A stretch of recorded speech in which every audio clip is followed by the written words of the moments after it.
China holds a weapon far more powerful than missiles, and it's not what you'd expect.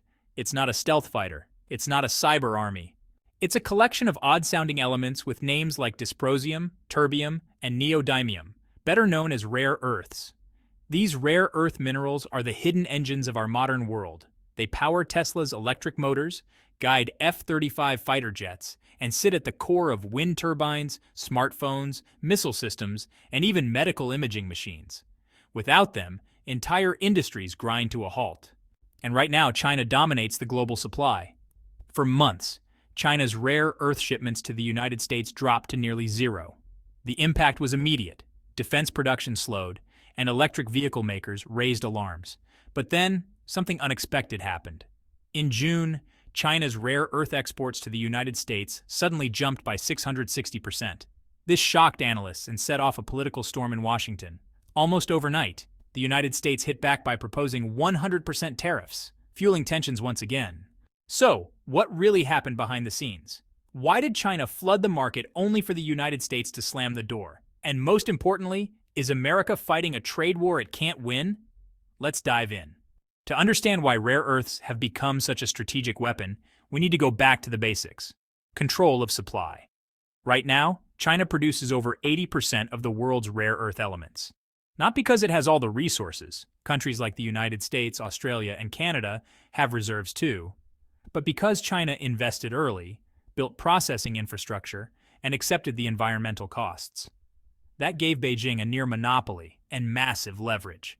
So when the United States started imposing sanctions on Chinese tech firms, especially in semiconductors and AI chips, China didn't just sit back. It responded with something far more strategic: resource control. Starting in July last year, Beijing tightened exports on key materials like gallium, germanium, and graphite, critical for batteries, satellites, and weapon systems. Then it expanded those restrictions to 7 major categories, most linked to military and high-tech industries. Under the new rules, Chinese companies now need government licenses to export these minerals. And here's the catch: they must provide proof of the buyer's identity and end use. If the buyer is from a friendly nation, approvals move fast. If not, expect delays or outright denial. Western governments accuse China of weaponizing trade, saying it violates free market principles. But from Beijing's perspective, this is national security. Why send rare earths to countries that could turn them into weapons aimed back at China?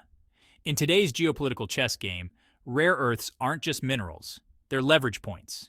And the United States was about to feel the pressure. Before the restrictions, America relied heavily on China for rare earth supplies. Around 80% of imports came from Chinese sources.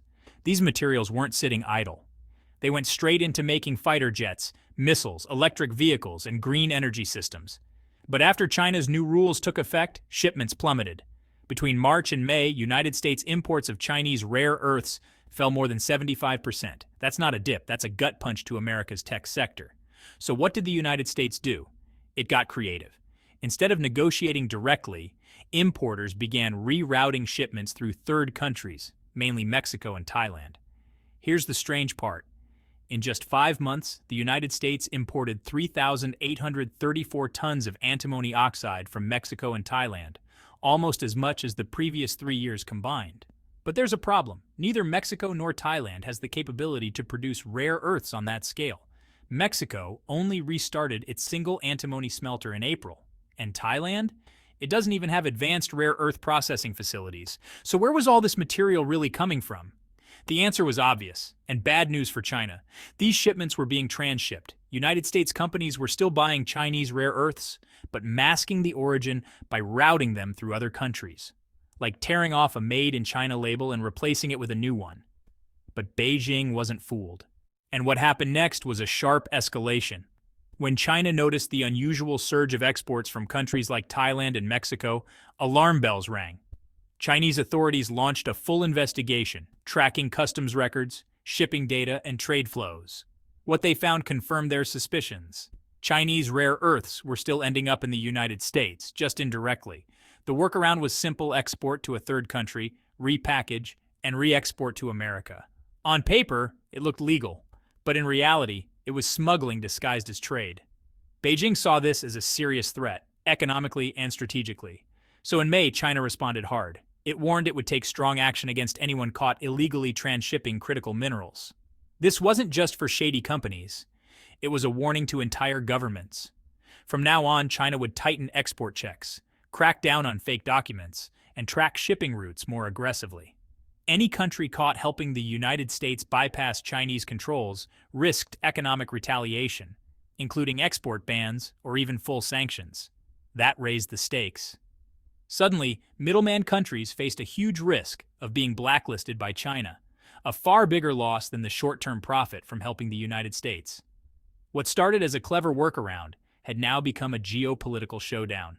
But while tensions grew in public, something unexpected happened behind closed doors: secret negotiations.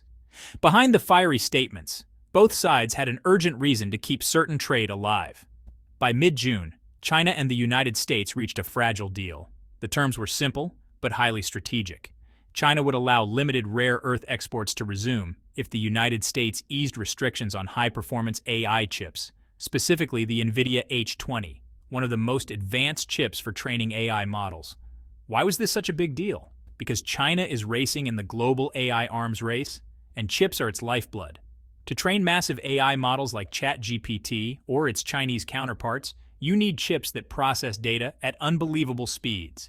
And right now, only a few United States companies, like NVIDIA, make these chips at scale. In return for relaxing chip restrictions, the United States received a small but crucial shipment of rare earths. In June, China exported 353 tons of rare earth permanent magnets to America, a 660% jump from previous months. That might sound modest, but the impact is enormous. With that amount, United States manufacturers could theoretically build 800 F-22 fighter jets or over 230,000 electric vehicles. That's how concentrated and powerful rare earth materials are. A little goes a very long way. But this wasn't a peace treaty. It was a pause between punches. Both sides knew it was a transaction of necessity, not a shift in strategy. And just as companies started breathing easier, Washington made its next move, one that could break the fragile deal. Weeks after China resumed exports and United States firms secured critical supplies, Washington dropped a bombshell. On July 21st, United States Treasury Secretary Benson made a stunning statement. The United States now expects China to stop buying oil from Russia and Iran, or face 100% secondary tariffs. And these tariffs wouldn't just target China, they'd hit any nation or company doing business with them. The timing? Brutal. Or maybe brilliant, depending on how you look at it. From China's perspective, this felt like a classic bait and switch. They loosened rare earth restrictions, honored the chips for minerals deal. Then, before the ink even dried, the United States demanded something completely unrelated: energy. This wasn't about tech anymore. It was about geopolitics and oil. The United States wasn't just applying pressure. It was trying to corner China by using rare earth leverage to cut its ties with Russia and Iran. To raise the stakes even further, Benson warned that if China refused, the European Union might join the tariffs. So was this a betrayal of a fragile deal, or a deliberate chess move to isolate China and choke its energy lifelines? Either way, the message was crystal clear. Washington wasn't playing fair, and Beijing wasn't backing down. But to understand why oil suddenly became the centerpiece of this power play, we need to look at what's happening inside the United States. Why push China to cut Russian and Iranian oil? It's not just politics, it's pressure at home.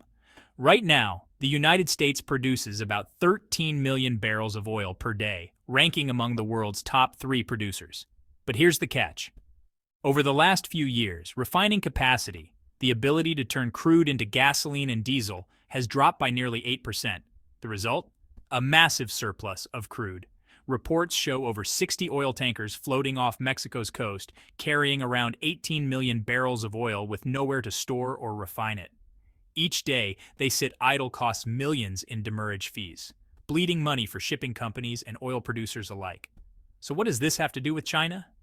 Well, China is the world's largest crude importer, buying about 700 million tons a year. But in the first half of this year, China didn't buy a single drop of U.S. crude. Instead, it doubled down on oil from Russia and Iran, both under heavy U.S. sanctions. That's a nightmare for Washington. With oil piling up and U.S. energy firms under pressure, the administration is desperate to get China back as a buyer, not just to clear the surplus, but to reshape global energy flows. If China starts buying U.S. oil again, it cuts demand for Russian and Iranian crude, making U.S. sanctions bite harder. And beyond energy, it's leverage.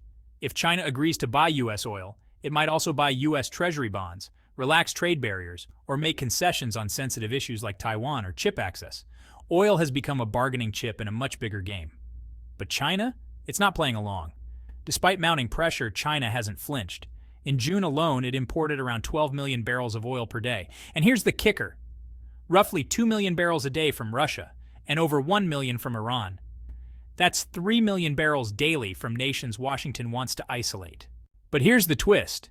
These shipments rarely show up in official trade stats. Why? Because China uses the same workaround the United States used for rare earths, indirect trade. Iranian oil, for example, is first shipped to countries like Malaysia, relabeled, and then rerouted to China. On paper, it looks clean. In reality, it's a shadow supply chain built to dodge sanctions.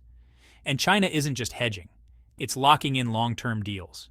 In 2021, it signed a 25-year strategic agreement with Iran worth up to $400 billion, covering everything from energy to telecoms.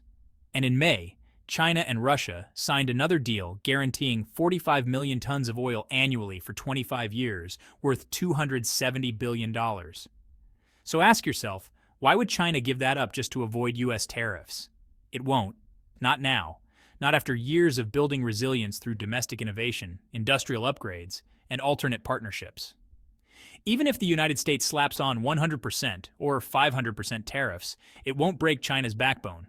If anything, it could backfire, cutting U.S. access to rare earths while pushing China, Russia, and Iran into even closer alignment. This isn't just a trade war anymore. It's a battle for control of the engines of the modern world, and survival when those engines are cut off. If you want deeper insights into the global power struggles shaping our future, beyond the headlines and into the strategy, hit subscribe and turn on notifications. We're just getting started.